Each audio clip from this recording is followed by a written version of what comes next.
J'ai 23 ans et ce matin quand je me suis réveillé, je me suis rendu compte soudainement que j'étais en train de devenir un adulte. Alors j'étais content. Faux! Quand tu te rends compte de ce genre de choses, c'est jamais dans les grands moments de ta vie. Jamais quand tu vas commencer ton premier jour de travail ou quand tu vas faire ton mariage ou ta communion. Non, c'est toujours dans les moments un peu nuls.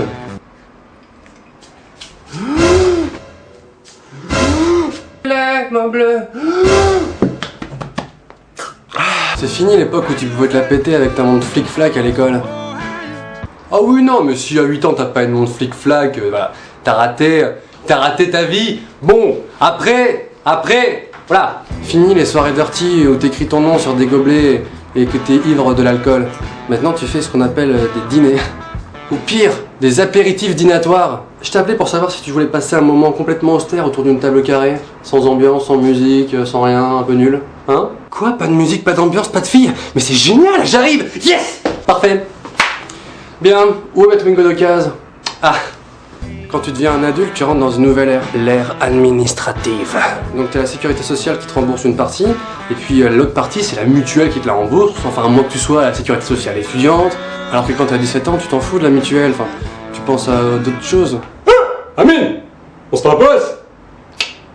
Ouais. Maintenant que je deviens un adulte, j'ai des potes adultes. Ça me dérange pas d'avoir des amis adultes, mais le problème c'est qu'ils font souvent des blagues que je comprends pas. C'est quoi me comparer Picasso et Pissarro? Ah oui, c'est bien. C'est bien connu, les filles elles sont souvent plus rapidement adultes que les garçons. Et d'ailleurs c'est plutôt agréable de discuter avec elles. Franchement, tous mes potes ils ont minimum 35 piges, genre ancien hippie. Enfin voilà, toi et moi on a 23 ans, mais je te considère comme une pure merde, je te pisse dessus. Ah, bon, je vais voir les filles de CM2 alors. Avant, ta grand-mère, elle t'envoyait pour Noël ou ton anniversaire une petite enveloppe avec un peu d'argent et tu pouvais t'acheter un petit cadeau avec, tu te faisais plaisir, enfin. Mais maintenant, c'est fini. Oh, un chèque de ma grand-mère, c'est trop gentil. Parfait, je vais pouvoir payer 1/20 de mon loyer. Parfois, ça m'arrive de faire des trucs de jeune et des fois, je me rappelle que je suis un adulte. Alors, je culpabilise et je me sens mal. Mais pourquoi je fais ça? C'est complètement stupide. Je suis un adulte maintenant. Moi tout ça, ça me fait un peu peur. J'ai peur que bientôt on envoie comme nos parents des textos avec des points entre les mots. Bonjour, point fiston, point. Ça, point. Va? Les mecs de mon âge qui sont déjà devenus adultes, en soirée ils portent tous des chemises. Rassurez-moi les mecs, je suis pas le seul dans ce cas. Enfin, moi quand je mets une chemise, ça fait pas comme un adulte.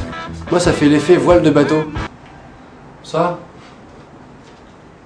Limite il y a un coup de vent dans la soirée et je suis à traverser de la Manche. Non mais sérieux, ils font comment les mecs pour porter leur chemise? Moi mon corps n'accepte pas la chemise. Je refuse de porter ce vêtement. Puis encore un truc, c'est encore plus compliqué, c'est la cravate. Des fois on me demande de porter une cravate en soirée, et moi je stresse parce que je sais pas faire les nœuds. Je regarde sur internet, sur Google, comment faire un nœud de cravate. Putain, mais j'ai quand même toujours peur d'arriver en soirée comme ça. Ouh, regardez l'autre con avec sa cravate trop longue. Excellent. Je refuse de devenir un adulte. Messieurs, mesdames. Au fait, maintenant il y a une page Facebook Norman qui des vidéos. C'est ça. Aïe. C'est ça. Aïe.